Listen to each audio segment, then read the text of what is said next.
asalaamaaleykum mbokku téléspectateurs yu seen chaîne préférée Xéweul gi TV la chaîne leader du département comme niñ leen ko tàmm di defalee ci jamono yi ñu nekk nii ñu nekk jamono yoo xam ne politique bi dafa am solo lool ci département de Nioro ndax ñu ngi jub si élection législative bu 31 juillet 2022 ci jongante yooyu nag ñu bëggoon a fexe ba dajale ay acteurs yi nga xam ne ñoom ñoo ci nekk di doxal waaye tamit ñoom ñoo ci nekk ndaw am seen kàddu ci ni mbir mi di doxee taataan ko ngir ñi nga xam ne ñi ngi seetaan ñu mun a am lu ñu jàpp ci li nga xam ne loolu la ñuy doxalee politique nag yaatu na ku ko wax di nga wax mobilisation ku ko wax di nga wax conquête ku ko wax tamit di nga wax gestion waaye phase bi ñu ci toll actuellement muy mobilisation ak conquête gis nañ ci doxalin yoo xam ne li gën a jaadu si ñu samp ko ci laaj mooy ndax ni ñu koy defee dëppoo na ak ni nga xam ne noonu la ko askan bi di xaaree donc tomb boobu moom mooy sunu tomb bi nga xam ne moom lañ bëgg a waxtaanee waaye tënk nañ ko tamit ci ay tomb yi nga xam ne dañ ko xaaj ci ay pàcc yooyu nag yi ci mel ni que ki nga xam ne moom moo war a nekk citoyen bi dem war a voté ji loolu muy def muy acte de vote bi ndax dafa nekk loo xam ne acte citoyen la war a doon wala daf ci war a doon waxaale politique boo xam ne dafay am lu muy dugal ci poosam donc loolu moo nekk li nga xam ne mooy tomb bu njëkk bi. tomb bu ci topp moom mooy li nga xam ne nemmeeku nañ ko ci ay élections yi nga xam ne weesu na mooy alliance yi nga xam ne dañ koy def waaye léeg-léeg tamit dinañ tànn nit beneen nit ne mukk moom du ànd ak moom ba ñu jur ay xaajaloo jur ay liste yu bëri waaye bu ñu demaatee ci yeneen élection dañuy gis ne ñi demoon démb di xaxarante di xasante ñoom ñooy mujjee retrouver waat àndandoo encore di menacer ñeneen ci wan leen seen doole ju bëri donc yooyu yëpp ay laaj la ñuy samp rek ngir fexe suñuy invité fexe cee def jàngat boo xam ne dina yitteel askan wi waaye nag comme que ay élection législative lañ jëm mënuñu ñàkk laaj tamit ban taxawaay ak ban discours le député bi nga xam ne moom moo yaakaar askan wi war a am ngir askan wi war ko mën a fal xam naa ne duñu sori dañuy jéem a bàyyi suñu invité yi ñu présenté leen ñoom aussi ñu dalal leen fi nga xam ne foofu lañ nekk ñu ñuy seetaan muy Xéweul gi TV ñu mën a wax ak askan wi ci sama ndeyjoor ñu ngi am Pape Ali Sy nekk jeune Benno Bokk Yaakaar di acteur politique ci Nioro donc moom la ñuy bàyyi mu nuyoog suñu téléspectateurs yi Pape Ali dalal ci Xéweul gi TV. waaw asalaamaaleykum Lamine Ba maa ngi leen di siyaar di nuyu sama mbokku dëkk samay frère samay grand frère en même temps ñu bokk dëkk bi bokk aussi terrain politique bi di leen nuyu di leen dalal aussi di nuyu téléspectateur Xéweul TV yi nga xam ne ñu ngi ñuy seetaan di nuyu ñi nga xamante ni ñoom ñoo nekk suñuy kilifa nekk fii si Nioro commune ku mel ni le maire Momad Ba ak responsable yu topp ci kawam ku mel ni le président du conseil départemental monsieur Ali Mané nga xam ne moom moo jiite département bi di nuyu l'ensemble des 15 maires yi nga xam ne ñun ñoo bokk Benno Bokk Yaakaar di nuyu aussi notre responsable jeune ki nga xam ne moom mooy Lamine Diallo di nuyu aussi bépp ndaw ak bépp mag bi nga xamante ni ñoom ñoo ñu suivre merci. jërëjëf Pape Ali sa nuyoo bi matale na ñu ngi jox kàddu gi kii di Babacar Aydara teewal fi coalition bokk gis-gis leeral nekk jeune ci biir coalition boobu en même temps nekk directeur de campagne candidat bi Bokar ñu ngi lay dalal ci Xéweul gi TV. merci beaucoup Lamine Ba maa ngi lay nuyu di la ziar bu baax du nuyu sama co-débatteur yi nga xam ne samay frère lañ xamante nañ bu baax du jiitu politique waaw di rafetlu émission bi bu baax a baax di rafetlu aussi tamit yéen waa Xéweul tey seen liggéey di wax téléspectateur Xéweul gi TV ñu ngi jëm ci li nga xam ne moo ñu fi dajale waaye nag di ko bëgg a def ak jàmm ak dal ak njariñ pour département bi yëpp man baa ngi tudd Bokar Aydara teewal fi bokk gis-gis wasalaam. jërëjëf Bokar sa nuyoo bi fasaana Babacar Padane di Baba Padane wala Babs Bado Padane ñu ngi lay nuyu teewal fi coalition Yewwi ak Wallu Askan Wi Baba ñu ngi lay nuyu. waaw asalaamaaleykum mbokk Nioro man la Babacar Pado Babs Padane nekk responsable teewal fi intercoalition Yewwi Wallu di nuyu waa Nioro yëpp di nuyu sama mbokk yi naataango yi ma toogal ci jotaay bi waaw di nuyu sama mbokk intercoalition Yewwi Wallu yi di ci jiital l'honorable député Lamine Ba ak Aïssa Souleymane Diallo di nuyu ensemble staff bu Yewwi Wallu yëpp bu Nioro di nuyu aussi samay mbokk waa Yëmbal Noor yi nga xam ne fa laa dalee politique ba léegi doog a ñëw Nioro ñoom tamit du ma leen fàtte di nuyu waa Pastef bu Yeumbeul noonu yëpp di ko teg loxo bi nuyoo bi si loxo la coordinateur Mamadou Touré mu jàllale ko si waa Yeumbeul yëpp. jërëjëf Babacar Padane comme ni ngeen ko gisee ay ndaw lañ ñi nekk ci département de Nioro nekk di yëngu ci wàllu politique looloo taxoon ñu sàkku tey seen teewaay ngir jëriñoo seen xam-xam seen gis-gis mais tamit seen jëf ci wàllu politique. fi ma toog nii ànd ak ñoom di ngeen ko ràññee bu baax ñu ngi fii ci SEDAF bu Nioro ñu ngi ciy gërëmaale la directrice madame Ndiaye donc bu ñu duggsee si waxtaan bi Pape Ali. dégg nga thème bi ndax ñi nga xam ne moom la ñeñ politique di defee politique fii ci département de Nioro ndax dëppoo naag li askan wi di xaar ndax dañuy gis ne bu élection ñëwee dañuy naan ku ci nekk am nga sañ-sañ ak devoiru dem voter ji waaye le plus souvent dañuy gis ne bàyyiwuñ askan wi pour ñu mën a dem exercer librement seen droit de vote ba ñenn ñi dañ ciy profité sax di laaj xaalis ngir mën a fexe ba jëmal seen droit boobu noonu ban gis-gis nga ci am. waaw xam nga monsieur Ba maa ngi kontaan ci question bi parce que la plupart question bi nga posé nii xëy na lu mu nekk émission la mais dans les autres débats la plupart dañ koy askanalee ñi nga xam ne ñoom ñoo nekk au pouvoir comme ñun. dañ naan ñun ñooy faral di jënd nit ñi ñooy faral di leen di corrompre détails yu demee noonu mais politique champ politique dafa yaatu su ma limité woo fii au niveau de Nioro commune wala au niveau du département. champ politique bi dafa yaatu.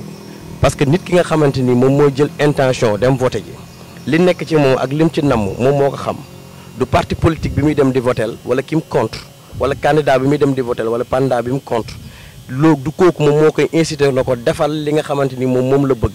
doomu aadama bi jàpp naa ne lépp lu mu def moom la neex mu def ko moom la soob mu def ko. am na ñoo xamante ni comme ni nga ko waxee da ngay dem sax di campagne di wax ak ñoom ñu naan la jox ma yéen a yore xaalis bi wala détail yu demee noonu.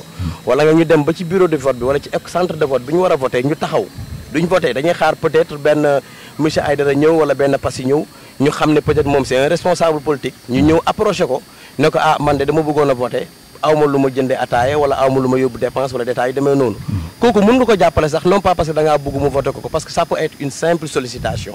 mais man xëy na man musuma ko def. musuma gis koo xamante ni xëy na dem na nit ki kaay ma jox la xaalis nga ñëw votel ma parce que dama jàpp ne nit ki moom moo war a am libre choix dem xool ku ko neex mu dem votel ko sànnil ko carte moo xam candidat la moo xam liste moo xam élection présidentielle la mais nit ki nga xamante ni aussi dafa ñëw ci yow am ci yow yaakaar ñëw sollicité la peut-être période campagne lay gën a faral di bari mais loolu je me dis que ne boo amee loo ko dimbalee parce que da ngay dox ci mbedd même ceux qui ne sont pas politiques yow dal na la dal na ku nekk yaakaar naa tout humain da ngay dox nit ñëw sollicité la par rapport ak li nga am bu dee moom yaakaar na ci yow wërsëgam ci yow mu wax la ko boo ko mënee fajal war nga ko war a mën a fajal léegi nag politique nag moom dafa bëri lu ci laxasu surtout comme moyen période bi nga xam ne période campagne la ñu bëri dañuy jàpp ne moment bii nii période commerce laa ko mën a tuddee jàpp nañ ni tey benn ki nga xamante ni mooy benn alimaani bëgg na wala suñu yaay sukkee ba ñi nga xam ne ñoom ñaar ñoom lañu investir au niveau départemental jàpp nañ ni tey comme ñoom dañoo bëgg rek nañ dem auprès de laaj leen xaalis day mel ni sous forme de chantage te aussi même nit ki nga xamante ni tey moom dañ ko investir mu nekk candidat wala candidate wala mu nekk benn liste bu mu représenté nga ñëw ci moom peut-être période campagne nga ñëw di ko wax sa soxla moom bu dee am na tey li nga xamante ni moom mooy war na la war a mën a jàppale mais da la koy jàppale te xëy na moom sax dans sa tête jàppul ne sax yow boo demee di nga ko votel parce que dégg nañ fi discours bu nekk de nos jours da ngay dégg ñu naan la waaw parti opposition bi bu ñu leen joxee xaalis jël leen au pouvoir autant pour moi bu ñu leen joxee xaalis jël leen ndax xaalis bi seen xaalis la bu ngeen demee ba ci mbañ gàcce gi ngeen def lu leen neex effectivement kii dem ci mbañ gàcce gi di dem di voté ji moom li mu fay def moom ak yàlla doo nga ko xam à moins que mu génn wax ko léegi yow tamit li ngay def ci biti jàpp na yaa ngi nax opposition bi wala yaa ngi nax parti au pouvoir loolu sa bopp la ça n'engage que toi léegi ki nga xamante ni moom moo lay jàppale nag wax dëgg fa neex yàlla même bu la jàppale te yàlla rek tax boo demee ci ngañ ba gàcce gi tamit loo fa def tamit wax dëgg fa neex yàlla yow rek la ak yàlla donc ñu nekk loo xamante ni nag aussi amul ku mu neex parce que politique moo nekk loo xamante ni képp ku koy def am na ñoo xamante ni ñu ngi lay jàppale gis nañ ko fi ay xale yu ndaw di cotiser di ko jox ay leader am ñoo xamante ni yàlla may na leen daraja mu ngi mel ni tey Kamal yow boo nekkoon tey benn candidat ñàkkul nga am mag wala rakk wala xarit wala mbokk wala koo xamante ni yàlla wërsëgal na ko gis na Kamal mii am na fu ñu jaar yàlla dogal na tey man yàlla wërsëgal na ma defuma politique c'est un candidat au niveau de Nioro commune mu yëkkati benn montant ne la ah xarit wala rakk wala mag am maa la jàppale lii ci campagne bi loolu bu ñu la ko joxee waxuñu la nga jël ko dugal ko sa poche dañ la wax nga jël ko su fekkente ni tu as des problèmes logistiques nga def ko ci su fekkente ni aussi parce que aussi képp kuy def politique luy ëpp luy ñëw ci yow mooy les demandes sociales demande sociale aussi ça sera l'occasion à ce que bu nit ñi ñëwee ci yow indi la seen ordonnance wala indi la seen soxlay kër wala problème personnel lu la ci yàlla mën a dimbali ba nga wërsëgal ko li ñu ci wërsëgal nga jox ko da nga koy jox donc politique moo demee noonu. baax na ba tey dinañ ñëwaat si yow dinañu laajaat sa naataango yi ndax bokk nañu ak moom gis-gis. waaw Lamine wax ji sa question bi si boppam moo nekk question boo xam ne daanaka émission bi mënoon na yem foofu. parce que question bu am solo la. te loolu man du ma ànd ak Passy sama frère la waaye du ma ànd ak moom parce que. li mu wax ak li nekk ci terrain bi du benn parce que moom li mu wax noonu moom la concerné parce que Nioro gii ñu nekk ñun xam nañ lu xew ci biir dëkk bi. parce que bu ñu demee ba toll ci élection jot. seen maladie ñu fii ñëw ñoo ko fi indi kenn demul na leen dem leen indi ko ñoom ñoo ko fi indi ñoom comme ñoom ñoo imposer population bi loolu. ñoo dem ci ñoom di leen gëmloo ne dañu war a indi xaalis pour affaire yi ñun gis nañ ko fi situation bi ISRA gis nañ ko feneen ak feneen dëkk bi nit ñi dofuñu. gis nañ tamit seen coalition bi seen tête de liste bi dugg ci ay kër di fa génnee xaalis di ko jox nit ñi. kon loolu mooy dëgg. kon bu ñu wax ne nii la wala naa la wala na ñoom ñoo koy imposer nit ñi mais aussi tamit nañ wax ne am na si doomu aadama yoo xam ne ñu ngi fi Nioro ba léegi ñu ngi ak seen valeur loo leen mun di jox jëndut leen loo leen mun di jox jëndut leen. yow da nga jàpp ne loolu dañ leen di jënd. dañ leen di jënd effectivement loolu moo am dañ leen di jënd. dañ koy def si nit ñi individuellement dañ koy def ci groupement de famille yi fi nekk si dëkk bi ñun xam nañ nu mu demee dañuy dem si ñetti caabi fekk leen fa ay weer ñu ngi leen di romb ak seen oto yi mosuñu faa dugg mais bu élection jotee rek wala leneen ngay gis ni ñu dem di leen ñu leen di recevoir di leen woo kañ ngeen may recevoir di ñëw pas plus tard que démb rek seen dame bi ñëw na suñ koñ di demande ay jigéen yoo xam ne dafa demande pour recevoir leen te yàgg naa ak ñoom fii mosut leen dem na leen kaay ma dimbal leen wala lii wala laa wala lale loolu la nit ñi di déplorer. mais xëy na loolu tamit teraanga la nit booy dem ci moom xam ne am na gur mbootaay bu mu yor te ñoom si wàllu yëngatu dugal xaalis génnee xaalis nga jox leen dara ne leen maa leen ko jàppalee. loolu tamit am na solo am na solo waaye nga def ko bu dul politique bul xaar ba jamonoy politique nga ñëw man bu ko defoon bu dul loolu konoon dinaa taxaw fii man kenn jëndu ma dinaa taxaw fii am audace ne kii kat yàgg naa dimbale mbootaay yii ba dara xewul. mais loolu amul tey laa ko soog a gis man sama koñ mu dugg fa bu leen rombaan sax du leen nuyu ñoom sax dañ ko daan wax ñoom jigéen ñoom dañ ko toog di ko wax ñu dem ba toll ci moment politique nag seen poche yi fees na ñu ne xaaral ñu dem ci nit ñi dem jox leen ko pour ñu voter leen loolu rek la. mun nañ amul lenn. mais askan bi ñoom it amoon nañ sañ-sañu bañ parce que nit bu lay jox loo xam ne bëgguloo ko bu la neexee nga bañ. xam nga moo wax na ko ci biir waxam dafa dem ba askan bi dañ leen dugal ci seen bopp yi ne leen. liñ leen di jox seen alal la buñ leen ko joxee jël leen. ñoom it ci loolu la ñuy doxee. mais loolu ñan ñoo koy wax moom wax na ne loolu opposition ñoo koy wax. dégg lu ma la wax nee naa la. même bu fekkee ñun ñoo ko wax loolu mu dugg na ci askan wi ba nga xam ne ñoom jàpp nañ ne man nit démb dajay naa ak nit mu ne ma man sama alal laa bëgg a jot mënu ma cee jot sama alal moo nekk ci politiciens yi ñu yore ko maa ngi ci bëgg a jot mënu ma cee jot. kon buñ ñëwee indil ma ko damay sant yàlla parce que ñoom ñoo ma ko indil dama koy jël. est-ce que li nga wax day wane ne yow doo ko def. non li ma wax kay xam na ne ñun amuñ sax luñ joxe ñun dañ amul sax luñ joxe te ku dee xam ne coalition bokk gis-gis ñëpp xam nañ ko. bokk gis-gis liggéey. amul benn ñoom si seen leader yëpp ku ci mën a taxaw ne. coalition bokk gis-gis wax na ma lii wala def na ma lii wala léegi amul. mais yow mun nga wax sa bopp ne li ñoom li ñu leen di tuumal yow doo koy def. jamais ñun duñ amul benn groupement bu nekk ci biir dëkk bi bu mën a wax ne ñun ñoo fa taxaw jox la 1 franc bi amul kenn si télévision lay waxee. dinañ ñëwaat ci yow ñu jox Baba moom it mu analyser wax ji ba xam moom si boppam seen coalition ban gis-gis la ci am. je pense que Lamine question bi nga wax dafa nekk une question boo xam ne dafa nekk am importance bu ngand ci période bi ñu toll. waaw période bi ñu toll période élection yaakaar naa ne fii ci département Nioro am na ay précédents yu fi amoon. parce que le grand Moustapha Niass. taxawoon na fi ne askanu Nioro ay ginaar lañ boo leen suylee rek ñu lekk defal la li nga bëgg. barki démb am na benn ancien maire boo xam ne dañ ko destitué taxaw na fii suñ koñ. ne Nioro dinañ ko gagné bu ñu xaaree ba 2 jours avant élection yi. dina am benn waaju fi ñëw. bu fi séddalee xaalis dinañ gagné. je pense que la politique. dañ ko war a xam lan mooy la politique. politique boo ci engagé woo dafa am loo xam ne da nga koy gëm di ci dox. da ngay dox ci benn idéologie boo xam ne moom ngay gëm. di dox ci idéologie boobu ak ay principes yoo xam ne ci ngay dox pour def sa politique pour mën a jëriñ askan wi. mais idéologie ak principe boo ko waxee aussi mën nañ demaat si beneen côté parce que idéologie bi nga xam ne moom la Pastef bi nga xam ne moom nga fi toogal amoon au début. bokkul ak mën a ànd ak tey wàllu. non kon tey bu ñu demee ba ñoom ñaar ñu ànd. bu ma wax waxu idéologie. les alliances politiques contexte yi moo koy définir. donc bul ma wax idéologie. non si je te dis une idéologie parce que ñun suñ Pastef suñ idéologie mooy. même sans Pastef sax mën naa wax sans ma tudd Pastef parce que gis nga nit ku nekk booy engagé wu. am na looy gëm en politique. parce que la politique nit ki boo waxee rek war nañ mën a xam war nañ la mën a clarifier ne kii fii la bokk. mais loolu amul ci champ politique Sénégal amul ci champ politique Nioro. nit ñi sont plutôt guidés par leurs intérêts crypto personnels. yaa naa sama naataango bii li mu wax dafa def aveu la def aveu bu grave parce que am na fu muy wax ne nit ki bu ñëwee ordonnance am wala nii wala nii. yaa naa dans un pays normal y a des services sociaux yoo xam ne. services yooyu ñooñu nga xam ne ay indigents lañ ay nécessité lañ. ñooñu ñooy chargé wu seen problème di ko régler. mais c'est pas le politicien qui est là. qui doit sortir son argent pour faire l'ordonnance à un indigent ou bien à un nécessité loolu la donc kon tey. achat de conscience bi ñuy wax ak les pratiques malsaines yi nga xam ne mi ngi am parti au pouvoir di ko def c'est quelque chose d'avéré c'est quelque chose qu'on ne peut pas nier dans ce pays daa Nioro parce que gis nga ko la politique quand tu es appelé ñu investir le candidat nga war a jongante mu lay jaral ngay génne ay millions di teg ci taabal ji ça veut dire que yow tu as une autre ambition que de servir c'est ça parce que bu ñu la ooyee ne la kaay servir c'est difficile servir toute une communauté c'est quelque chose de très difficile donc loolu bu ñu la ko sasee ngay jël xaalis di jënd nit ñi ça veut dire que benn tu n'es pas conscient des responsabilités yi nga xam ne lañ la appelé pour nga servir ëllëg ba pare encore yow aussi li nga xam ne moom ngay def bàyyiwoo ci sa benn xel parce que bu fekkee yow da ngay jënd pour falu boo faloo doo servir keneen da ngay servir wu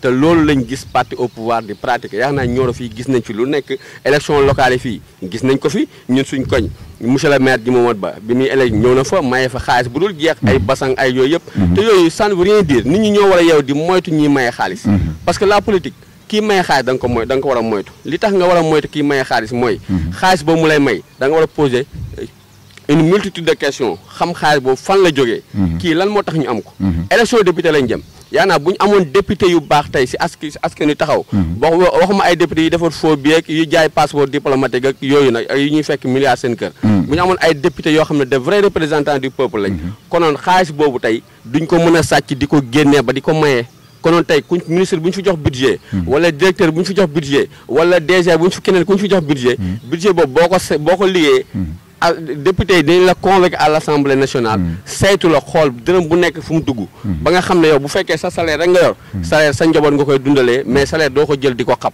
amul benn fonctionnaire bu mën a nekk fii Sénégal di maye xaalis. mais bu ñu ñëwee ba léegi ci li nga xam ne mooy tomb bu ñuy waxtaanee. dafa mel ni yow da nga dàq xaalis bi nga xam ne ñu ngi koy utiliser ci géewu politique bi te pourtant yow sa leader coalition def na appel de fonds de 50 millions ne moom mooy nekk budget de campagne am 50 millions yooyu lu mu war a jëriñ pour yow. waaw c'est une très bonne question.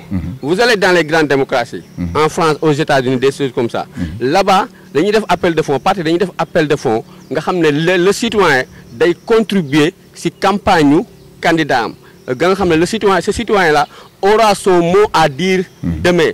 Mais si le citoyen day toog croiser les bras parti bi indi xaalisam investir ko ce citoyen là n'aura pas son mot à dire dañuy jënd kàddoom ba ëllëg du wax parce que il est complice de liy xew mais parti noonu la war a doxee le militant pour que mu am kàddoom am voix am di ko mën di exprimer à tout moment que mu gis loo xam ne lu ko neexul la day fekk moom militant bi di contribuer c'est ça la démocratie les militants doivent contribuer parce que aujourd'hui ce qu'on voit au Sénégal c'est que les partis là les partis traditionnels là, les partis classiques, c'est des patrimoines. Moustapha Niasse avec l'AFP, il n'y a pas de démocratie. Celui qui parle de succession, il le met d'or et il continue son chemin.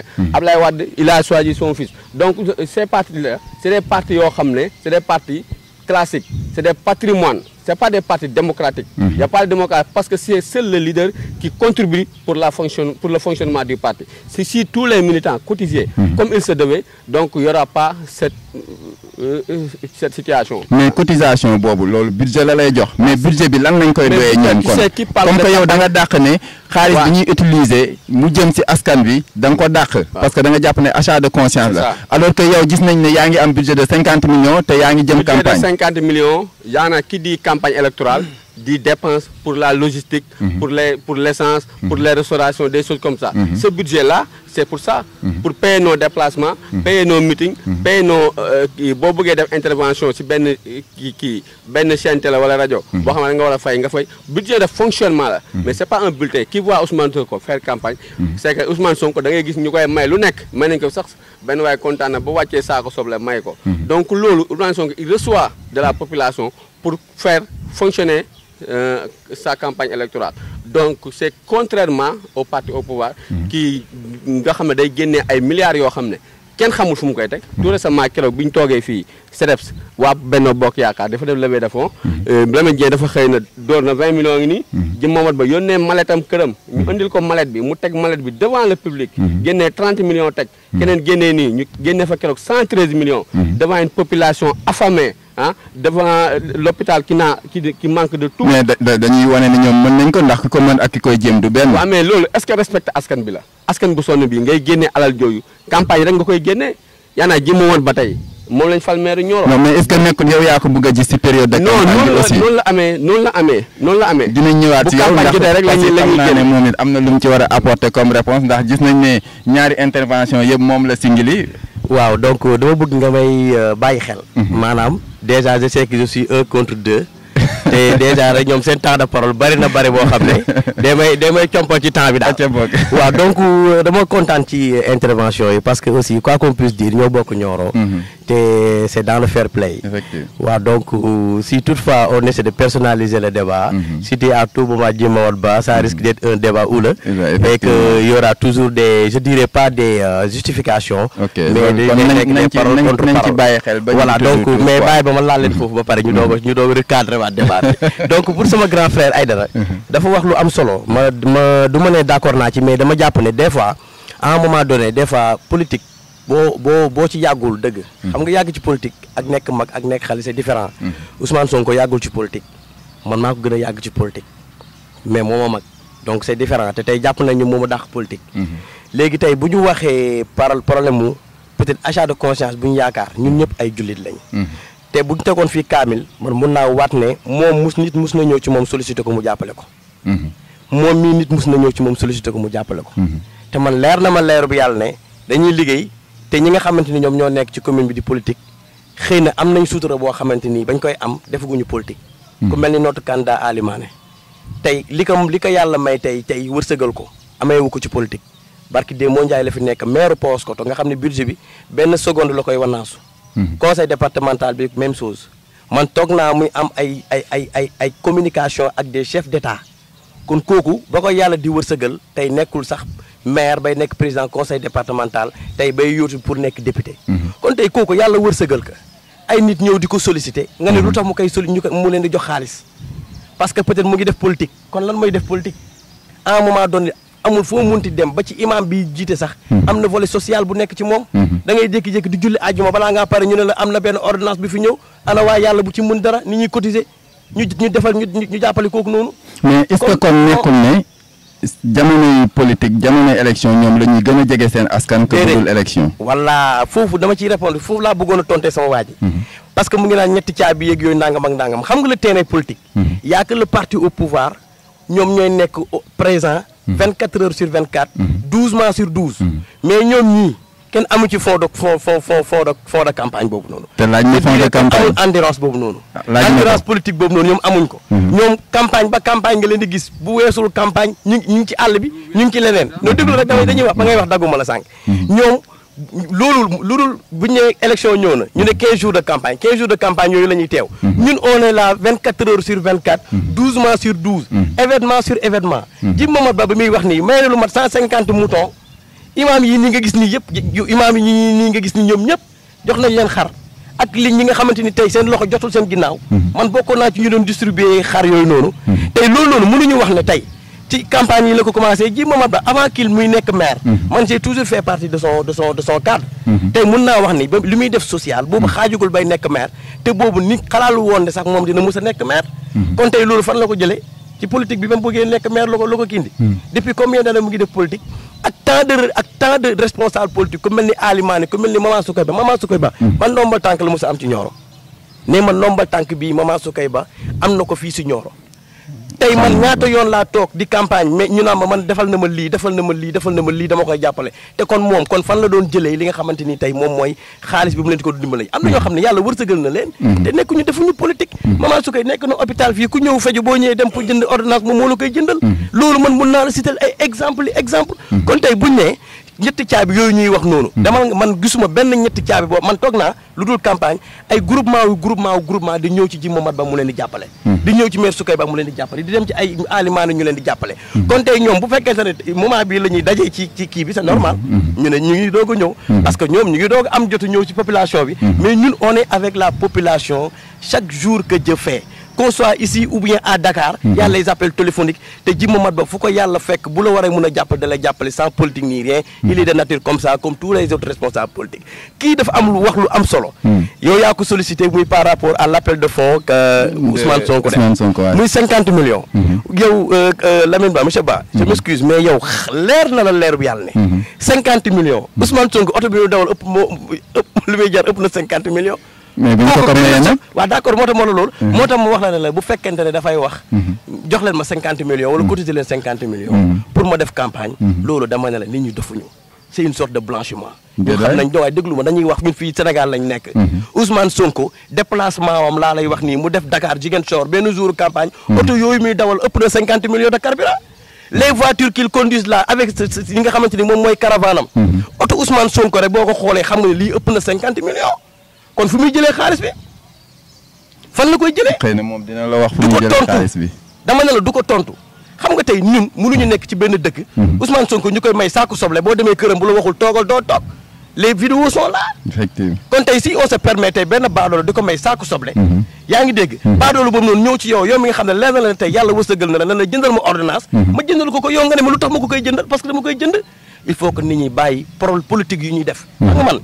vraiment toogal ku nekk mun naa ko bëgg a def mais waaye Yewwi Askan Wi je m'excuse vraiment mais man léegi leur manière de faire un débat de faire de la politique ça me dépasse parce que il faut qu'on arrête les intoxications les manipulations da nga gis ne am na ci seen une manipulation notoire moo am ci politique yi ñuy def nii suñu waxantee dëgg tey bokk gis-gis bii ñuy wax nii nekkul woon dans le système du temps de PDS on était là on était des rappeurs lan lañ doon dénoncer lii ñuy wax ne loolu la ñuy def effectivement yaa ngi comprendre tey Ousmane Sonko lii muy wax naan damay tey dajale leen ma tey ma ñëw li nga xamante ni moom mooy ma def carburant wala laanal ak laanal quand il sera au pouvoir il sera là ici à Nioro pour leur dire cotiser leen ma damay dem campagne qu'on se dise la vérité au contraire ce sera une autre demande parce que tey benn padaan mii nii danaan tey sama 5000 daan naa ko ci dugal c'est à lui maintenant dama donné loolu c'est l'esprit des politiques des politiques comme ça dama bëgg nga xam benn affaire monsieur Ba nous faisons de la politique mais faisons la sainement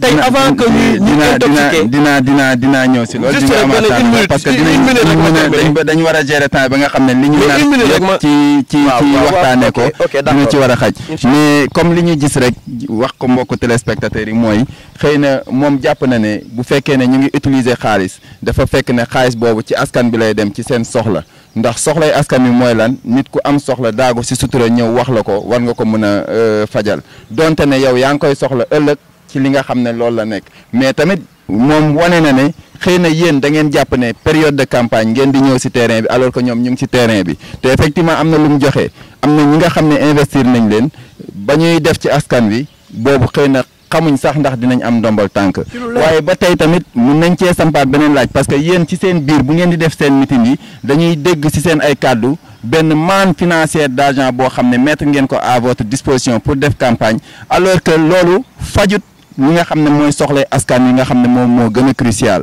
dama koy faral di wax keroog wax naa ko ci benn émission t-shirt yi nga xam ne moom ngeen di sol rek di dem ci dëkk yi di rencontrer nit ñi li ngeen ci def ci xaalis bu ngeen laajoon ci dëkk boobu ban problème moo fa ne bu ngeen ko joxoñee yaakaar naa ne njëgu t-shirt yi rek dina faj problème boobu est-ce que jotul tamit ñu xool naka la ñuy defee politique ba nga xam ne askan wi même bu ñu réeroon sax dinañ leen tegaat ci yoon de même que li Padane wax parce que appel de fonds de 50 millions boo ko defee nga ne da ngay def campagne man je me dis que gumba boo ko saraxatul bakaag lu mu yor te bu demee toog ci réew mi ëllëg dootu leen laaj kon la mu nar a jël ëllëg fu mu koy jëlee. je pense que tey boo demee ma jëlale toujours exemple dans les grandes démocraties. Aux États-Unis le président day ñëw premier mandat. ñu élire ko. mais deuxième mandat buy demaat campagne day defaat appel de fonds. est-ce que dégg parce que là-bas foofu démocratie dafa am. que ñun ñu ngi naan est-ce que sax ci pays démocratique lañ nekk. dama lay wax. dama lay wax gis nga Sénégal moom 50 millions yooyu mooy Ousmane Sonko naa fu mu ko jëlee nii ak nii. je pense que Ousmane Sonko l'État est là. L'État du Sénégal, il a tous les numéros de téléphone des gens, il a tout ce qui est pas service de renseignement généraux. Donc fu xaalis jógee pour dugg si Ousmane Sonko ñoom war nañ ko xam. donc ñoom kon loolu seen devoir la ñu leeral ko. et ñoom ñoo war a leeral loolu. te ñoom aussi nañu leeral. xaalis bi ñuy campagne ñoom fan la jógee yaakaar naa ñun suñ devise parti don de soi pour la patrie. man je m'engage en politique. parce que dama bëgg ki feebar ne la ëllëg mu mun a faju ki jàng ne la ëllëg mu mun a jàng kii bay ne la ëllëg mu mun a bay man loolu mooy sama engagement politique parce que ñun dañuy jël suñu xaalis di ko si dem ñun donc ñu on attend retour attendre uñ dara ñun on est là pour l'intérêt général on est là pour un Sénégal émergent avec les Sénégalais mais pas un Sénégal avec une capitale néocolonialiste à l'heure où l'on parle de changement où la population africaine est totalement consciente que depuis l'indépendance, on est là en train de nous biaiser un seul groupe de personnes, une petite minorité. Parce que le budget Sénégal, avec 17 millions de Sénégalais, 500 000 Sénégalais qui consomment le budget Sénégal, avec le système actuel. Donc, ce que veut dire que ce système-là, c'est un système qui approprie la population, qui met tout dans la précarité. Donc, avec leur pratique. Faire la politique, ce n'est pas avec l'argent qu'on doit faire la politique. Mais on doit privilégier le discours, conscientiser le citoyen, l'aider. C'est ça quoi. Mais les ordonnances dont il parle là, mais c'est pas ça qui développe un pays. Mais il y a des services sociaux là qui sont là, qui doivent se charger de ça. Le leader politique n'a pas le droit d'acheter des ordonnances à qui. Si le pays marche normalement, celui qui a une ordonnance et qui n'a pas de quoi l'acheter doit savoir là où aller pour qu'on lui achète ça, là où aller pour qu'on lui donne. Mais c'est dans notre cadre.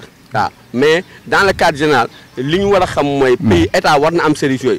qu'on voit au Sénégal aujourd'hui, même si un Sénégalais fait un accident dans la rue, mais si ses parents ne viennent pas pour sortir de l'argent, il meurt, alors que l'État doit être présent là-bas. Est-ce que si l'État était présent là-bas, ses parents allaient venir pour sortir de l'argent, aller dans les services d'urgence, les gens meurent là-bas alors qu'ils n'ont pas d'assistance. Mais c'est l'État.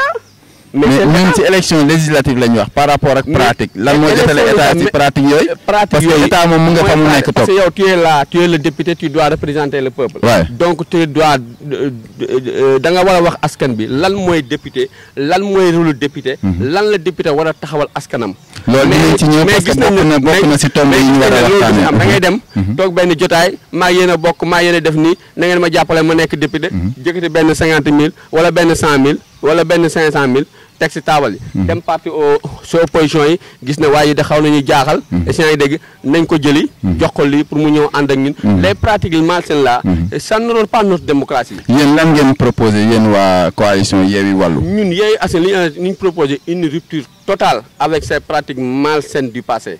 Comment waaw ni ñuy doxalee yaakaar naa ne ñun gis nañ ko ñëpp Sénégal yëpp teg nañ seen bët population yi ñi nga xam ne mën nañ ko dem jaral leen ko lépp lu ñu am si tuut ñu dugal ko suñ budget campagne ñu dem wax nit ñi nan lañ leen di servir ëllëg nan la ñuy taxawee askanu ëllëg nan lañ leen di defalee lii ba nga xam ne dinañ am une assemblée nationale boo xam ne day nekk une assemblée nationale boo xam ne day nekk le berceau de la démocratie. Mais tey boo xoolee avec les pratiques malsaines mayam xaalis mi député yoo xam ne dañ leen élu sous procuration des choses comme ça xam nga assemblée nationale bi ñu am c'est le point le plus faible de la démocratie.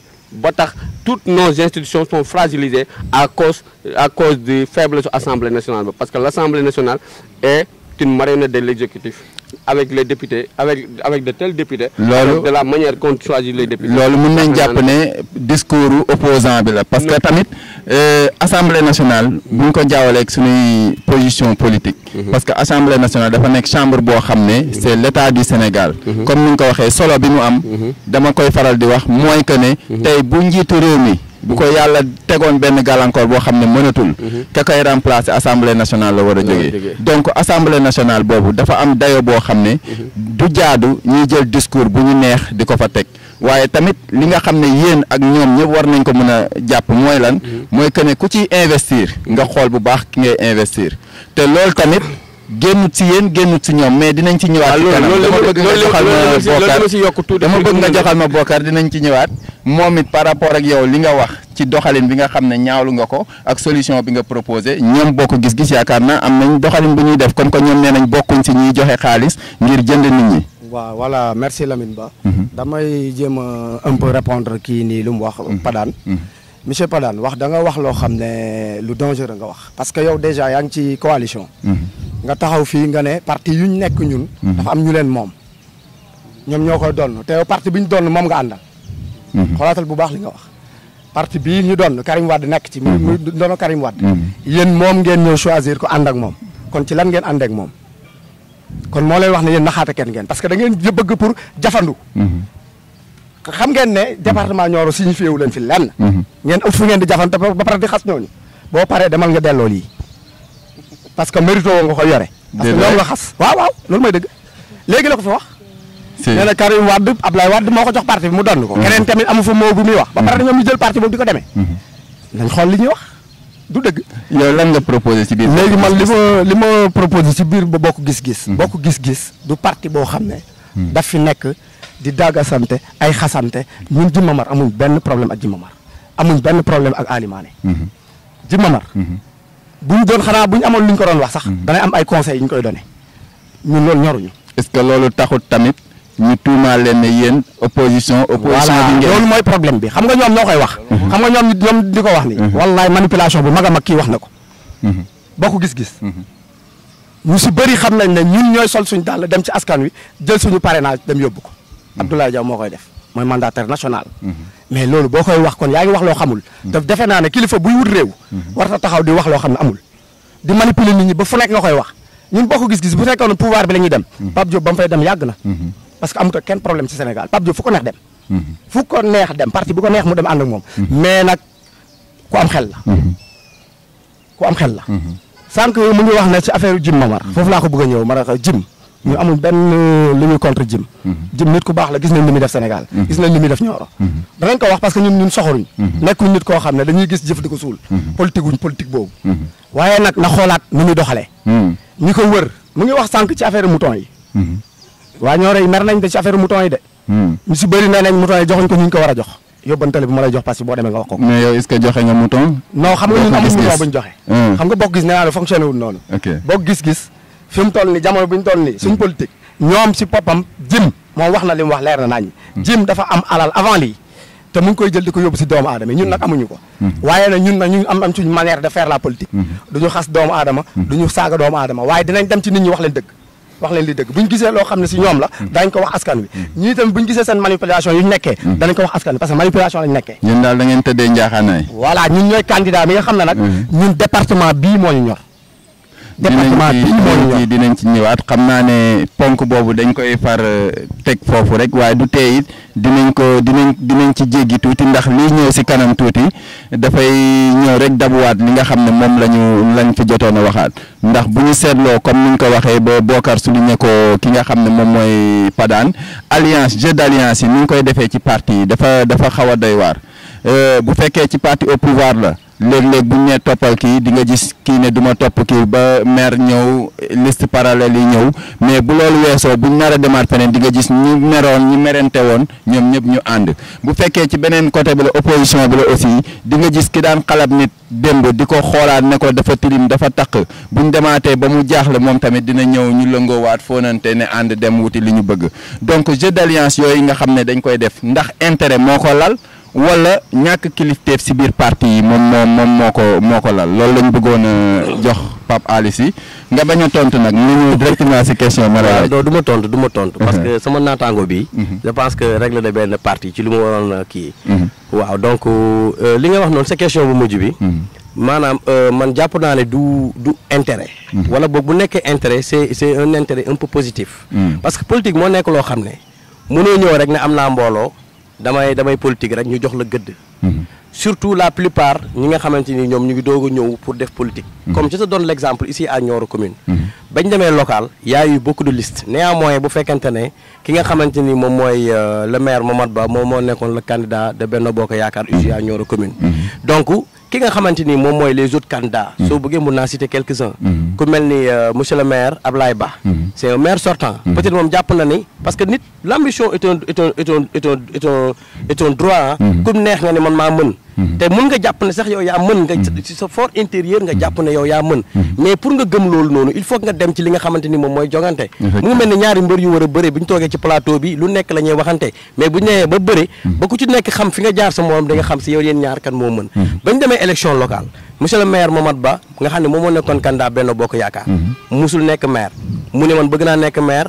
ñu def sondage yi ñëw ak li nga xamante mooy enquête yi ñu xool ne moom moo nekk la personne la plus sollicitée aussi à Nioro commune. vu ses anciennes œuvres ses anciens li nga xam ne yàgg na ko def depuis longtemps. bi yàlla dogalee mu dem maire sortant ne man tamit man maa fi nekk def naa fi loo xamante ni am naa bilan bu ma war a mun a yaakaar ne war na ma war a mun a joxaat deuxième mandat. Matala Fall ne man yàgg naa nekk candidat mais tey damay nekk candidat. Moustapha bi tey fekk mu ngi doog a ñëw un Benjamin. jàpp ne moom tamit avant loolu def na fi loo xamante ni tey war na war a mun a natt boppam. man jàpp ma ne sax jàpp na ne war na war a mun a nekk maire. mais war na war a mun a natt boppam pour xool exactement moom li mu fi def yëpp. ndax war na war a mun a am lu mu rapporté.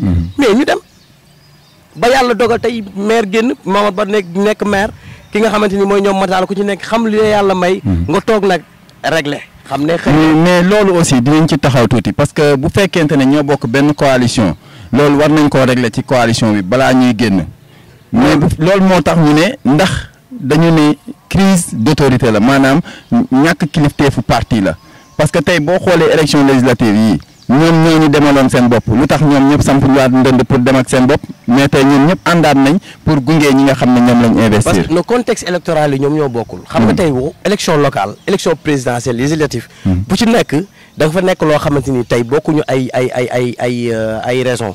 wala boog contexte yi bokkuñu. parce que ku ci nekk rek war nga war a mën a xam ne bii nii lii logique la ma dem bii logiqueul ma dem élection législative yii nii 2 candidats kese lañ am au niveau départemental. donc tey président Macky Sall lii laa soxla tey xaajaloo bi day am lu muy répercuté wu sur la liste nationale. donc li nga xamante ni moom mooy yoon tey mooy nga ñëpp jàpp ci li nga xamante ni moom la président de la république bëgg mooy les 2 candidats muy monsieur Ali Mané te jàpp nañ ni moom dong bu demoon gagné ak ki nga xamante ni mooy Maman Sokoy Ba te jàpp nañu moom dong bu demoon day gagné. ñu boole leen ñoom ñaar ñu nekk suñuy candidat tey li nga xamante ni moom mooy yoon mooy képp koo xamante ni tu es dans Benno Bokk Yaakaar am tey kilifa bi ngay wax noonu te bëgg tey ñu am ndam au niveau national li nga def war a def moom mooy nga jàpp ci li nga xam ne moom mooy le choix du président de la République. kon daal yow nan nga ko jàppee jàppoo ne intérêt personnel logique la logique politique la parce que tey boo nekkee di def politique nga ni doo tey bu élection jongante ñëwee doo ñëw pour natt sa bopp surtout ay local doo mus a fës comme ni nga bëggee fës ci politique donc nekk na loo xamante ni du benn intérêt personnel logique politique la. baax na ba tey dinañ laaj waa bokk gis-gis ba xam ñoom ànd nañ ci gis-gis bi nga wax logique politique la. waaw am na côté boo xam ne ànd naa ci ak moom mais am na fu muy waxee ci affaire kii bi ànduma ci ak moom. parce que intérêt boobu moo bëgg a yàq Nioro. parce que ñoom seen calcul yooyu ñoom ñëpp bu jaree ñu rangé wu. ñoom ñëpp ñu dem rangé wu. mais léegi est-ce que bu ñuy rangé wu dinañ sóoraale population Nioro bi. effectivement est-ce que dinañ sóoraale département ma ci naroon teg. waaw loolu mooy doon problème bi ñoom bu ñuy rangé wu ñoom leaders yi ñooy dem rangé wu. parce que am na lu ñu yaakaar ëllëg. te ki nga xam ne moom moo nekk ci kaw moo ne leen dem leen ngeen dem rangé wu. waaye rangé wuñ pour seen xol. rangé wuñ pour parce que ñoo bokk gis-gis. parce que ñoo bokk lu ñuy xeex. déedéet ñoom si seen biir sax ñoom ànduñu parce que bu ñu àndoon local yi du demee nii. mais léegi ànd nañ de. ànd boobu la intérêt la. ban intérêt ci moo ci war a. mooy président de la république moo ko wax te ku ci wàcc bu ëllëgee ñoo la génnal ci biti loolu dong la amul lenn képp ku fi yore ndombal tànk bu la Macky Sall ne fii ngay jaar foofu ngay jaar. mais yéen est-ce que mucc ngeen ci loolu mu neex leen. yéen est-ce que mucc ngeen ci loolu. kon bokk gis-gis. non ñun suñu candidat bi sax au niveau départemental. ñun demal nañ local. waaw ñoo demal nañ ci bopp jafanduñ ci benn parti. lu ñu am ñoo ko am nañ conseil mu ngi ci mairie ba. am nañ ñetti conseil départemental ñu ngi ci conseil départemental. kon xam nga ne ñun. nekkuñ ñoo xam dañuy jafandu ñun dañu gëm yàlla. mais ci élection législative yi ànd ngeen de. ci élection législative yi au niveau national lañ àndeek kii waaye suñu candidat yi nekk fii bokk gis-gis ñoo fi nekk ñoom ñaar lañ samp. Aliou Sow moo ñëw ànd ak ñun. di liggéey ak ndoog grand frère am. Pape Diop. waaye fii nii ñu samp. Ndeye Sow lañ fi samp Medina Sabax ak Abdoulaye Diaw. ñoom ñaar. ñu nekk ñoo xam ne man dama jàpp ne ñoo gën pour département bi. donc doxalin boobu daal yow jàpp nga ne si benn côté arrangé wul askan bi ndaxte. voilà discours bi ñuy servir le plus souvent dans les élections. waaw xaxarante da ciy ëpp saagante da ciy ëpp. te ñu koy def du responsable yi mais ñi nga xam ne ñoom ñoo ànd ak ñoom di jël position. waaw te tey ñoom ñaar bu ñu dajee ànd ñoom ñi nga xam ne ñoo nekkoon ci suuf di saagante di dóorante di xeexante après dañuy am kersa ngir siggi ñu xoolante. voilà gis nga loolu dinañ ci laaj tamit. loolu moo la nekk loo xam ne sincère seen ànd bi sincère de. parce que li ñuy ànd nii si suuf yëpp. kenn ku nekk yaa ngi am recul. benn tànk nga dugal téye sa beneen bi parce que doo xam bëgg sa morom gisal la sa secret yi. mais ñoom xëy na li tax mu seen ànd bi xaw a tane ci comprendre ko mooy ñoom ñëpp ñoo bokk benn coalition bi. mais biñ bokkee benn coalition bi lu tax biñ ñëwee ci local yi kenn ku nekk kenn mënuñ woon ñoom ñu regroupé mais seen choix yi ñu defal département Nioro moo arrangé wut Nioro. ok Ali Mané arrangé wut département Nioro mën naa ko justifier. ci élection. législative yi nii. ndomba tànk la rek bu muy takk nii rek. waaye du jëriñ askanu département Nioro ci dara. parce que bu demee assemblée nationale moom dafay dem ne man député laa rek. loolu moo ko fa yóbbu pour parti bi moo ko buux. merci koy ba suñ bàjjan la suñ mbokk suñ ñëpp la xam nañ ko ñun ñoo yarandoo fi xam nañ ko. bu ñu demee assemblée nationale. li ñu bëgg mu teewal ko département Nioro du ko teewal. déet kilifa gee leen fa yóbbu de. loolu dinañ ci ñaar amul lenn lu muy wax ñu ci teg ñaar xëy na loolu gis-gisu bokk gis-gis la. voilà mu ngoog. Baba yow moom xam naa ne di nga ci war a mën a wax parce que déjà si seen discours nii noonu nañ ngeen di xalab ñay def politique surtout ci anam bu yàgg bi tey gis nañ ne ànd ngeen ak parti boo xam ne muccul ci seen ay kàddu yéen lu waral loolu. je pense que tey pour ma leeral. ñun. Ablaye Wade kii Ousmane Sonko. bi muy def campagne présidentielle. bi ko Ablaye Wade ñëwee biñ ko ooyee bu ñu waxtaan. daf ne ko président man du ma marchande dara intérêt Sénégal lay teg. yaa naa si noonu la ñu àndewaat ak PDS léegi. ñun ñu ngi suñu ligne. échange day yaa naa di ngay gis nit ëllëg mu mel nii. gis nit nekk fee di def lu baax di def lu baax di def lu baax di def lu baax. parce que boo demee prison tey.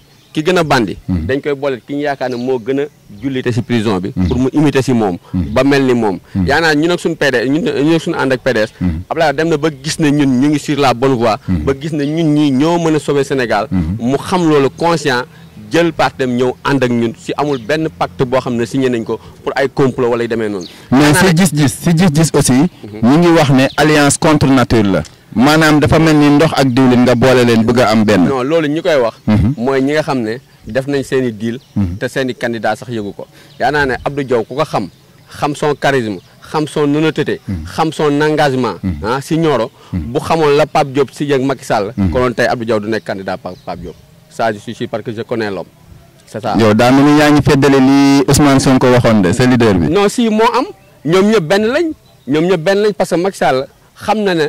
il est vomi par la position mu bëgg fu mu am récupérer ay voix yoo xam ne da koy récupérer indirectement pour mën ko indi si comptam loolu moo tax nga gis liste yi nii mais ñoom ñëpp ñun on assume parce que nous Ousmane nous tout ce qu'on dit dañ koy mën a démontrer yaakaar naa ne tey bokk gis-gis ak à Sénégal ñii ñëpp Pape Djibril Fall yëpp c'est le même kii benn couleur bi la benn nit bi la boo xam ne dañ ko kii nii rek yaakaar naa ne. kon yow daal rafet nga njort si sa ànd ak PDS jàpp nga ne loolu alliance boo xam ne la. alliance boo xam ne la bu normal la dans la mesure où que PDS Abdoulaye dem na ba gis ne kii di Ousmane Sonko révolutionnaire la yoon la boo xam ne Sénégal sax taxu ko jóg mooy libérer toute l'Afrique.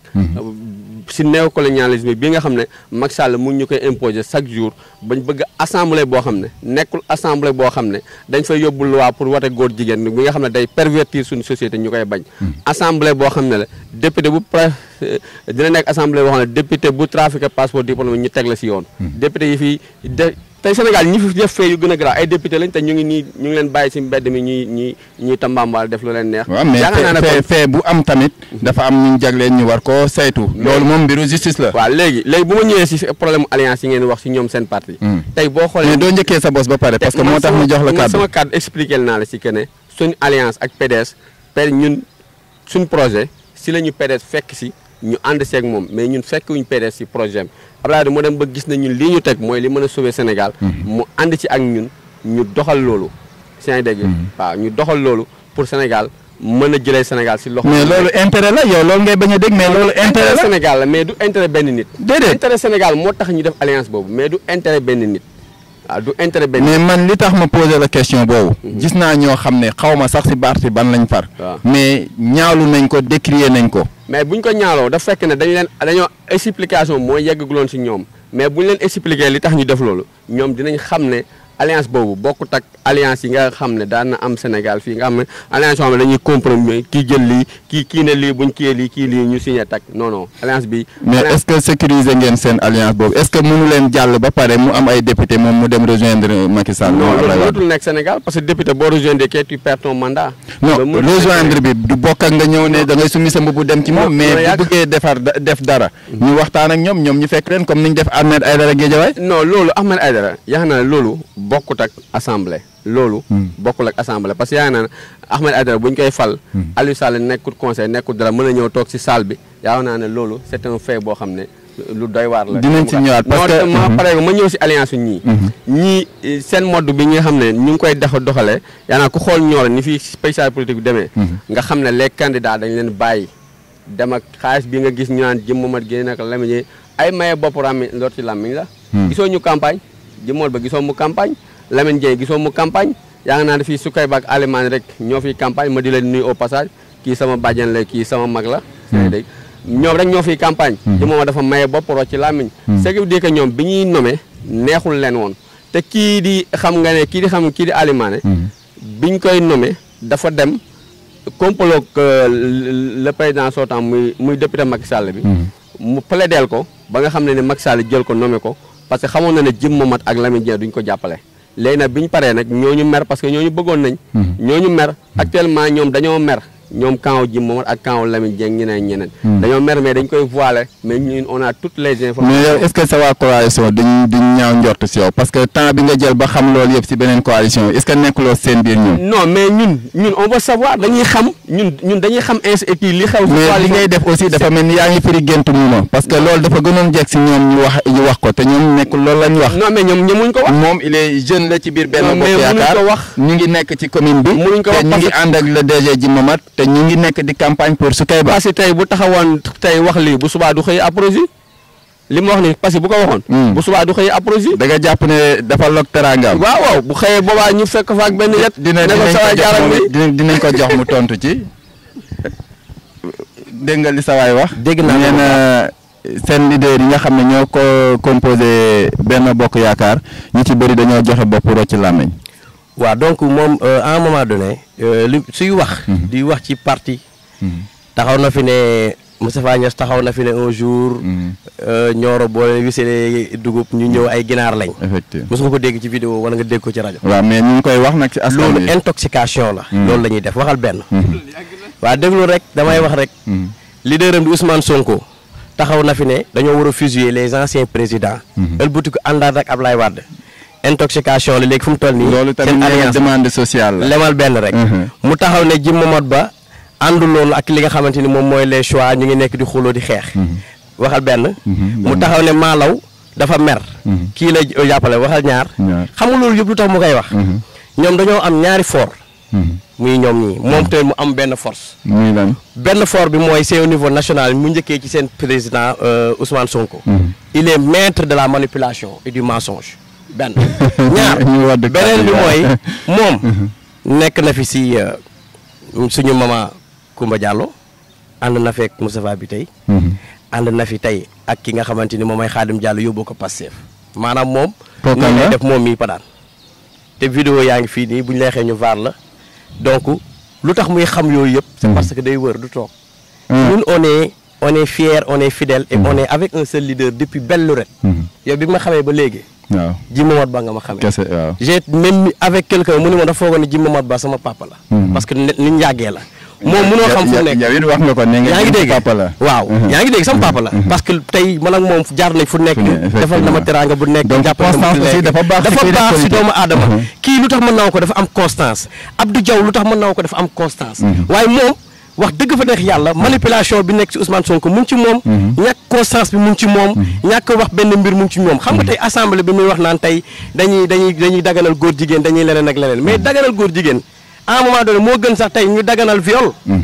tey ñoom peut-être seen assemblée bi buñ gañe woon tey dinañ daganal viol tey buñ demoon assemblée dinañ daganal li nga xamante ni moom mooy tux yamba ndax ki nga xamante ni moom mooy Assane Diouf nekk sur la liste nationale nee na bés bu nekkee député tey daganal yamba demal Walfadjri di nga ko gis foofu noonu ma indi la vidéo yi kon ñoom seen assemblée bu ñu nar a taxawal ñun ñoo ëpp problème ma ngay wax dama la déglu avec je dirais pas avec difficulté mais avec honneur et avec fidélité donc su may wax dama bëgg nga déglu ma yow tamit pour te dire une chose tey ñun Macky Sall ba mu ñu tànnalee ki nga xamante ni moom mooy suñu yaay Maman Soukeye Ba nga xam ne ku ko xam ko ak Jim Mamat Ba Jim Mamat Ba lan lay bañee candidature boobu noonu Ali Mané ànduñu woon départemental la bëggoon ñu bëgg Nioro commune ana conflit d'intérêt foofu noonu amul conflit d'intérêt ñu tànn ko lan moo ci suñu yoon ba ñuy nekk di ci mer lu dul ñëw jàpp ci ñun on est des jeunes je parle sur le témoin de monsieur Lamine Ba mi nga xam ne moo ñu jiite au niveau communal Jim Mamat Ba il nous a donné un budget qui est conforme avec notre programme de jeunesse il nous a donné des moyens logistiques. Il nous a demandé de faire les coins et recoins de la commune. Des fois même, on a fait des tournées au niveau départemental pour au moins faire valoir les choix de notre président, M. Macky Sall. Et aujourd'hui, lui, il est un directeur général. Chaque fois que chaque besoin lui fait demande, il est là toujours pour au moins apporter son soutien aux candidats. Plus tard qu'hier, il était là. Avant-hier, il a fait le département avec les candidats. Hier, il a rencontré quasiment beaucoup de groupements ici au niveau communal. Il est pas reparti à Dakar, il est revenu encore ici à Nioro le même jour. Je vous parle sous connaissance de cause. Il peut faire Nioro-Dakar 3 fois en 2 jours. Il ne dort pas, il ne mange pas, il est là pour la commune de Nioro-Drip.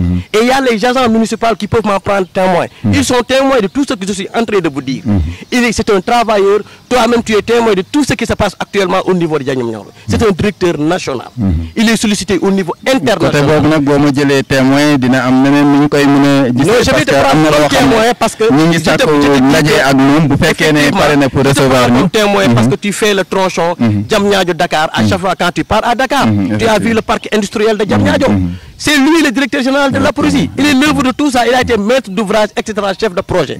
Donc, juste pour te dire que nous, on n'est pas là pour badiner ou bien pour intoxiquer. Nous,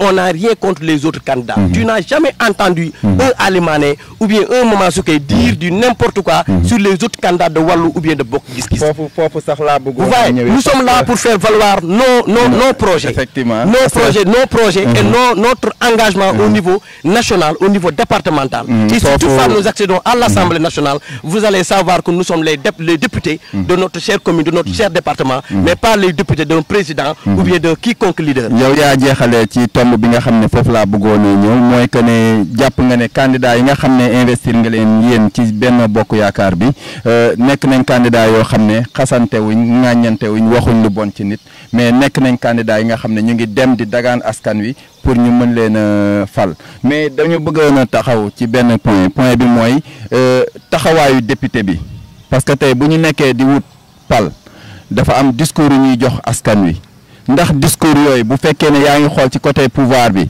day mel ni àjjana la ñuy dégg ñi nga xam ne ñoo leen nar a woteel bu fekkee ci côté opposition bi la dafay mel ni dañuy dànkaafu askan wi déjà feeñ na ci débat bi kii mu ngi wane ne carrément li ñuy liggéey li ñu war a yeggali moom lañ bëgg a yeggali ci anam bu gën a rafet kii mu ngi wane ne bés bu ngeen leen fale bu ñu leen falee yéen di ngeen fi daganal lii di ngeen fi daganal la est-ce que bët boobu lañ war a xoolee assemblée nationale parce que buñ bëggee jël assemblée nationale bu koo def ci ay bëgg-bëgg nit alors que lépp li nga xam ne loolu bu luy doxal réew la fa lañ koy wotee est-ce que jotul tamit ñu mun a wax askan wi lan mooy taxawaayu député ci biir assemblée nationale. waaw donc question boobu dinaa am fierté pour répondre ko. Parce que je suis dans le gouvernement, je dirais dans le gouvernement, mais je suis dans la coalition Benno Bokk Yaakaar. Je suis et je félicite cette politique-là du président Macky Sall. Juste pour vous dire une chose, président Macky Sall ku ko xam ne doxul ci ay yëfu caaxaan. Président Macky Sall ku ko xam ne talul ay tontu wante ak ay daggasante. Parce que Olof Ndiaye nee na bu dee heure bu ñu la xasee nga tontu fi ngay jëm doo musa yegg. Président Macky Sall lu nekk tuumaal nañ ko fi. depuis belle lurette depuis au moment des référendums depuis kañ lañ def référendum ñu ne dañ ciy dugal projet de loi boo xam ne dañ ko xaw a maaye mais dañ ko nëbb mais dugal nañ ci pour daganal góor jigéen est-ce que ba jomm si yàlla tey dégg nga ñu daganal góor jigéen waaye ñu ngi wax genre bi tiital na nit ñi de. non xam nga je vous dis man yow bu dee xam nga luy la mot genre nga expliquer ma ko man xamul lu mot genre mais man depuis ma nekk primaire di jàng xamali ko ba léegi maa ngi dégg le mot genre te dama jàpp ne même bu ñu lay wax naan la xaw ma prend le mot ñu ne la c'est quoi son genre synonyme et cetera yàgg nañ ko xam effectivement kon tey bu fekkante ne da ngaa bëgg a gis weer wi nga ne du weer jant la mënuma ci dara xam nga tey nañ bàyyi li nga xamante ni moom mooy yàq xel bi nekk ci réew mi président Macky Sall barki de moo njaay jël nañ ko vidéo mu ne carrément góor jigéen ëllëg même bu ñu ko naroon a daganal Sénégal moom du ko fi fekk donc point boobu yaakaar naa loolu lañ amoon ci liñ ci jàngat donte ne jàngat bi mën nañ ko gën a wéyandil li ci génnee ci waxtaan yi mooy que ne ku ci nekk wóolu nga sa mbër ku ci nekk tamit jàpp nga ne sa mbër moom moo gën a yeey ci ñu fal ko waaye li nga xam ne mënuñ ko ñàkk a gis aussi mooy kenn ku ci nekk si dëkk bi nga dëkk te am na loo xam ne jëriñ nga ko dëkk bi am na loo xam ne jëriñ nga ko waa dëkk bi donc li nga xam ne moom la ñuy ñaan ñi ñuy seetaan te nga xam ne ñoom ñoo war a tànn rek ñu def ko ci yar ak teggin ak dal mu bañ a am benn violence xam ne ñoomi neen li ñu séq ñun ñi nga xam ne ñoo leen di fal sax séquñu ko donc rafetal moo nekk loo xam ne moom moo ci gën a am solo ci loolu la ñuy jox ki nga xam ne mooy Pa Ali Sy mu def tàggatoom balaa ñuy tëj émission bi. waaw d'accord donc maa ngi remercier sama ñaari grand frères yi toog te xam ne Nioro ñun ñoo ko bokk xëy na ku nekk ñun waa Benno Bokk Yaakaar lu ñu président Macky Sall jàngal mooy dañuy nangu ku nekk gis-gisam ak péeteem ñun koo muntu féete boo ne diw laa bëgg duñ la saaga duñ la xas dañ la koy nangul xam ne c'est libre d'esprit c'est choix la mais tamit ngal la ñoom tamit nañ bàyyi saaga yi ñuy def li nga xamante ni moom mooy ñi nga xam ne ànduñoo ak ñoom parce que fii ku nekk xam nga ki nga bëgg ak ki nga xam ne moo gën ci réew mi député yi nga xam ne moom la ñu président Macky Sall tànnal muy Maman Soukeyba ak Ali Mané ñoom ñooy député yu gën ci département bu Nioro maa ngi woo waa Nioro ne leen nañ voté liste bii nga xam ne moom mooy liste bu baax bi di liste Benno Bokk Yaakaar bi buñ buggee li nga xamante ni moom mooy président de la république li mu def Nioro ak li des moo ëpp fukki yoonu juróom-ñaar te ku ñëw Nioro di nga xam ne xar-xaramu Nioro changé na li fi président Macky Sall deful ko mun naa wax fenn amul benn président ba fi jaar Senghor ba Ablaye Wade ku ko fi def kon nañ war a mën a xam ne ku la jox añ dig la reer bu yeboo nga tëdd nelaw xam ne bu reer jotee dinañ la yee nga reer donc maa ngi nuyu sama mbokk naat di ko xamal sama copain di ko xamal ne ko Ali Mané amul jotu jàkkaarloo ak ay Lamine Ba man Lamine Ba bu amee jot mun nañ jàkkaarloo man ak moom yaa ngi dégg parce que ñii rek xam naa ne doyuñ ma galandiku donc Ali Mané kii amul jot boobu noonu donc maa ngi leen di nuyu di leen sant di leen wax dañuy préciser que ne Lamine Ba bu PDS am 95% fii ci département Nioro ndam la seddu guy ñu ànd ak ñoom fête victoire bi merci donc dañuy préciser ne ci ñi ñuy seetaan ne Lamine Ba bu PDS bi ngay wax mais ñun moom war na mën a ñëw jàkkaarloog ñun Lamine Ba cadre PDS laay wax bul woote Ali Mané ñëwal jàkkaarloog man ma jàkkaarloog yow ma défendre sama bilan wax xamal la ne la ñun ñooy député yu gën fii nii ci département Nioro. Bokar. voilà merci looy tàggatoo merci kontaan nañ trop. ci nu débat bi kii parce que vraiment def nañ ko d'une manière démocratique. parce que lii mooy solo su débat bi ñun ñëpp waa Nioro lañ et puis def nañ ko ci nu mu gën a rafetee. waaye nag ñoom nañ xam ne affaire bi Abdou Diaw la. Abdou Diaw mooy député bu baax ci fii. mooy député département bi du député national bi ñoom. waaye mooy député département bi parce que moo xam département bi te moo xam seen i jafe-jafe. te xeex na ko fu ne nag. sama frère maa ngi lay gërëm di la wax ne la daal vraiment soo demee na ngeen xoolaat seen doxalin. ci li ngeen kii ni sa verte bii nga yore dugub bi yaa ko fi taxaw wax ko ne parti dono la ba pare di ko xas ba pare ñëwaat ànd ak ñoom su ngeen demee na ngeen xoolaat loolu. joxal ma ko micro bi merci beaucoup. Baba nga nuyoo nga tàggatoo ñu ngi tàggatoo may gërëm ñëpp. di leeralal parce que benn affaire rek mu ngi naan Babacar dafa ànd ak kii may xamal ne ñooñu samay am di jàmm lañ docteur Koumba Diallo barki démb ñoo bokk añ sama kër. donc kon sama xarit la sama rakk la. depuis muy nekk xale ba léegi. sama xarit la sama rakk la ñooy ànd donc politique. aw na fii ma aw fii. donc politique noonu la loolu mooy aar bi quoi. te loolu lañ bëgg muy am nga opposé wu nit si terrain bi ngeen dem en dehors du terrain ngeen bokk lépp. wane na Sénégal benn la. loolu mooy chance su Sénégal loolu mooy richesse su Sénégal. boo gisee Sénégal tàkkut ba léegi loolu mooy richesse bi. acteurs politiques yi mën nañ kii si terrain mais buñ kiyee mën nañ seex yeneen daal. diversité dans l'unité quoi waaw di nuyu Passy. bon maa ngi koy doog a xam nag parce que man xam naa ne moom dafa siiwul dara si Benno Bokk Yaakaar. parce que man yaa naa bu Benno Bokk Yaakaar ñëpp xam naa lañ.